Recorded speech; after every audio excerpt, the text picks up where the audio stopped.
was diagnosed with retinitis pigmentosa back in 1997 at the age of 17. I didn't really know what it was. I just knew I was bumping into lampposts, bollards, into people. I couldn't see in the dark. After months of testing, I was diagnosed with this condition that I'd never even heard of before. I felt quite ashamed. I thought that people wouldn't accept me, and I guess I sort of hid myself away in my bedroom for about a year or so. I didn't know anyone else that was vision impaired that I could probably speak to, ask for advice, or just let out my frustrations, really. I just felt really useless.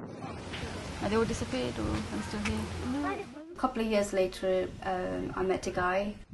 We went out to an event, and yeah, I saw Bhavini, and I thought, yeah, Bhavini is the right person for me, and we just started talking from there. It just felt really natural, and I think within 3 weeks of dating, I sort of mentioned that I have this condition. I don't know what it's going to mean. I don't know how long it's going to take until I lose my sight, but this is what it is. I didn't know anything about the condition itself, so I've done research on it and looked at you know, what was expected and what the condition was in full, and sort of fully supported her. He actually came back and told me all this information that I hadn't even read up about.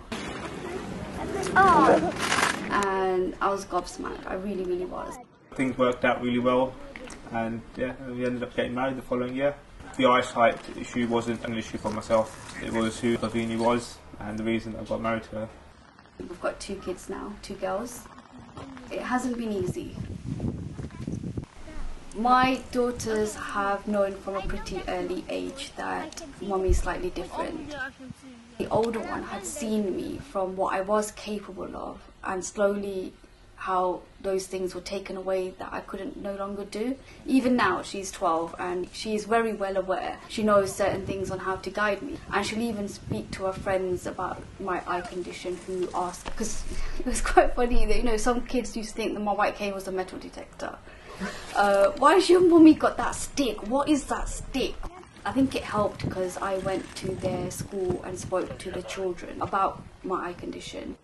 I don't actually mind being called blind, even though I'm actually registered severely sight impaired. But what I don't like is when people assume your level of sight. I've had instances where they've just grabbed onto my arm and just pulled me. And that's actually quite scary. I prefer it if people say hello to me. When people do name introductions, that helps me a lot. Yeah.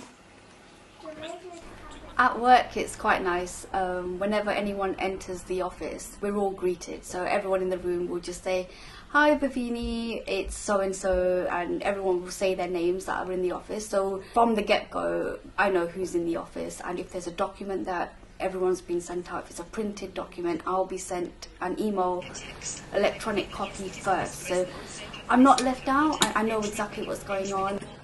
When I saw this job being advertised, I knew I totally could do it. In my spare time, I loved organising events, activities, so I applied for it. Sent text message to Ashraf. When I had the phone call that I've been successful, I was scared. I was so scared. I didn't know how it was going to happen. I guess I rely on technology quite a lot. Yes. Without it, I don't think I'd be able to cope as much, I think, because I do everything on my phone. Since having my job, it's given me loads of confidence. It's actually put belief within myself that I am actually worth something. Before I got this job, I think I totally depended on my husband.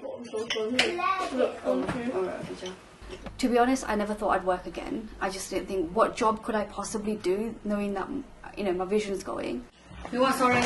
Oh, that's a good. It's actually helped me to reach for more ambitions. I'll put You know, if I can do this, then I can do that. We take things for granted, you know, that you've got vision, but where Bhavini has had a vision deteriorate, and sort of getting myself and the children to assist her in every way that we can. My husband always says to me that once you get an idea, you're never going to stop, and that's exactly what it is. Because if an idea comes into my head, why should it stop you from achieving it? RNIB, supporting people with sight loss.